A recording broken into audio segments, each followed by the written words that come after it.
Hey again, everyone. Hi, everybody. I hope everybody is doing goody. Yes, goody. Yes, goody. Yes. So I hope everybody is doing goody.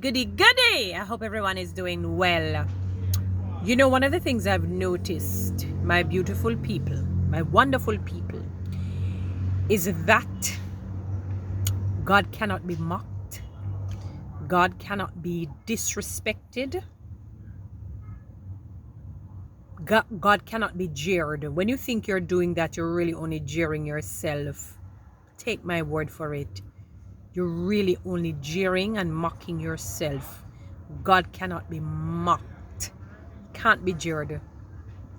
And you may think that you're saying words against him. You're really not, to be honest with you. You're really saying it against yourself. So I'm reading the book. I remember reading when I was in the Old Testament, and it just came across my mind. You know, as I mentioned the whole thing about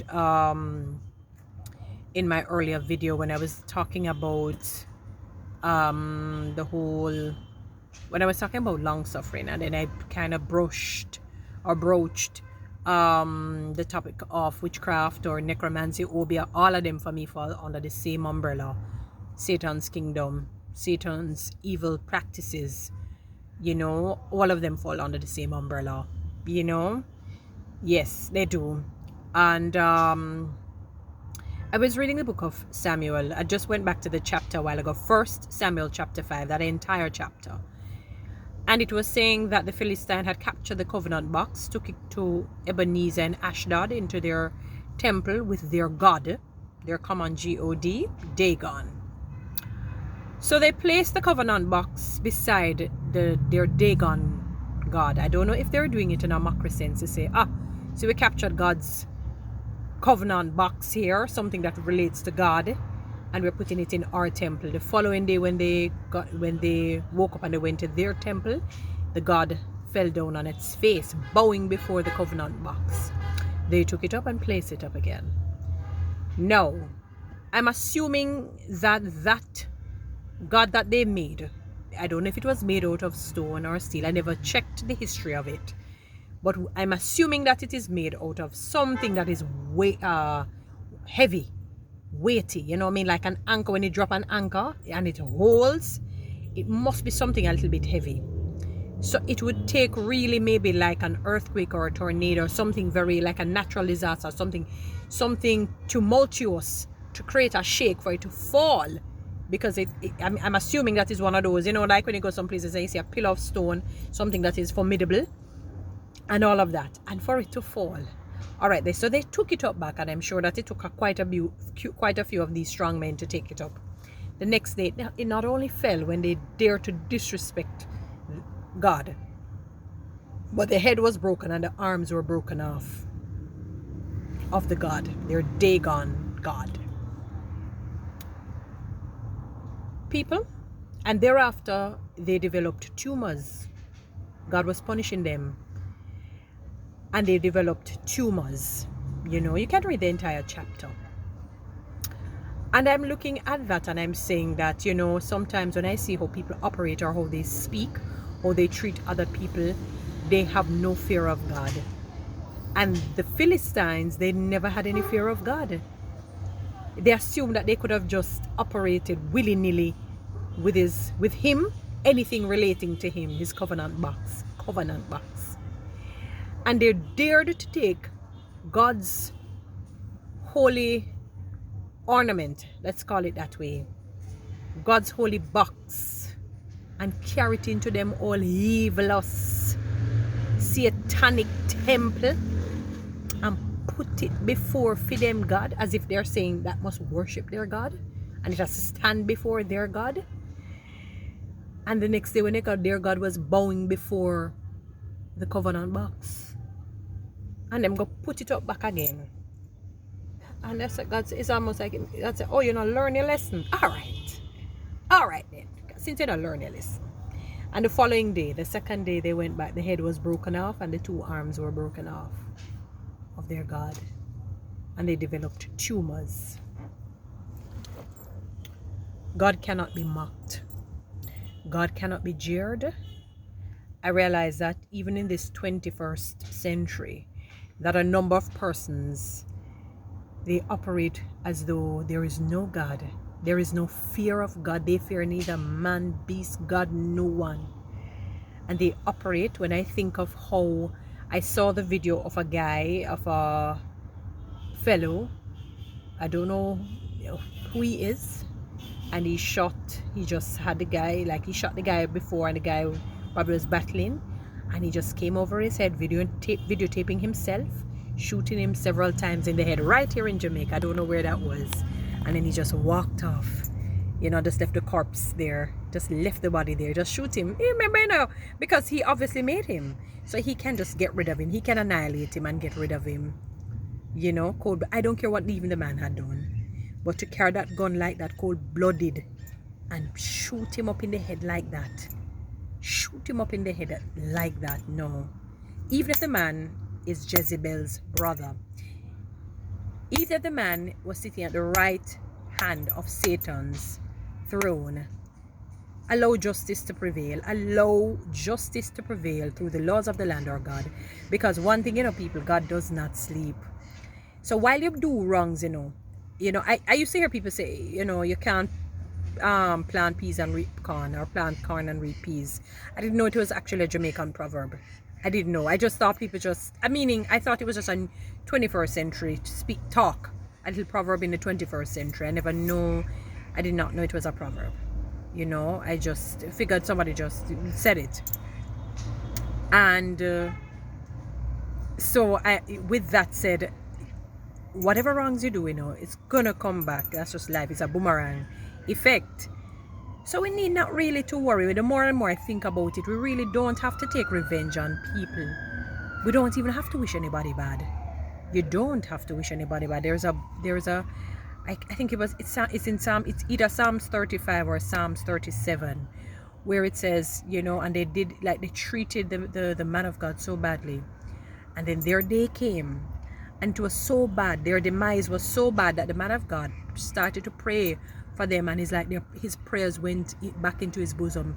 God didn't even hear it, because he was praying and weeping as though he was weeping for his own mother, because their demise was so bad and so heart-wrenching.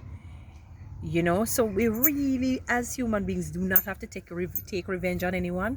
We do not even have to wish them bad. I would not encourage that, because it really would be different if your mindset is of the same, is of like mind. They wish you bad, you wish them bad. You know, they do you wrong, you do them wrong. It feels good to the flesh, but after a while, your regret tree builds up and becomes like a monumentous building inside of you. And as you get older, the regret is going to be horrific inside of you. You know, because sometimes you see a lot of elderly people say, I wish I had this, I wish I had that, I wish I had, I wish, and they want to take it back and they can't take it back. They want to take it back and they can't take it back. So my beautiful people, my wonderful people, understand this. God cannot be jeered. God cannot be mocked. He cannot be... And the fear of God is the beginning of wisdom. I see people operate as though there is no God. They operate as though God doesn't exist. He exists. Trust me on that. Whether or not you want to believe it, God exists, and he cannot be mocked. So, they say a word to the wise is sufficient. Don't come with like a desecration and try to put before God. I'm using the Dagon's example in terms of how we treat people, how you treat your own brother and sister, not necessarily blood brother and sister, people. Don't come and feel like you're just going to treat them bad and life is going to be all so hunky-dory and sweet for you. No. It's not going to work like that. It doesn't work like that, people. Don't feel like you can say all manner of things against God with your words and say, how is this and that and whatnot. And you know, life just goes on sweet and nice for you. Absolutely not. Absolutely not. No, it doesn't work like that. Whatever you say, you're going to pay the consequences of it or for it. You are. Be it good, be it bad. Honestly, that's just life. So anything we do, whether they're wise, foolish, wrong or right, evil, good, we pay the consequences, whether it's good or bad. But just be mindful that God cannot be mocked. He cannot be jeered. And for those who operate without this fear of God, and when I say fear, I'm not talking about God is not expecting you to be fearing him as though you'd fear, you know, when you watch a horror show or Duppy or some ghost or something, you know what I'm saying? But be mindful of this. There's a scripture that says it is a fearful thing to fall into the hands of God. Because if Satan attacks you, if Satan and his demons attack you, can cry out to God for help. Now when God come at you, who you cry out to for help? Who do you cry out to? It's the same thing that the scripture in Psalms, I think it's 37, spoke about. That when God came at them and after they were attacking and mocking and doing bad, the man of God, and saying all manner of evil and doing all manner of evil. And then their day came, and the very same person that they were trying to crucify and damage and kill is the same person begging God, please have mercy upon them. And his prayer went nowhere because they had to pay for their wrongs. It's just reality. It's just reality. It is just reality. It is just a reality. So, in short, and as I said before, God cannot be mocked. God cannot be jeered. It is a fearful thing to fall into the hands of God. So don't come with no desecration and no mockery and jeering and all kinds of bad practices and evil practices against people and things that you say against God and feel like life is just going to be sweet and dandy as the days go on. No, absolutely not. It doesn't work like that. A word to the wise is sufficient. In the words of my former English teacher, she was excellent, Miss David or Davis, one of the two. I can't remember if it's David or Davis. Beautiful lady, nice petite lady, little but talawa. Good English teacher. She really was good. You know, back in them days, they just gave a whole heap of trouble like me. I gave a lot of trouble in school. I did. But you know what? She taught me a lot. Much respect to her. Much respect to that lady. So word to the wise is sufficient. To respect God, respect people. Love God, love people. Treat people good, treat people good. Honor God, and he will honor you. Please, I beg of you. Just know that God cannot be mocked. Cannot be mocked. God can never ever be jeered or mocked. When you think you're mocking him, you're really mocking yourself and the lives of your family.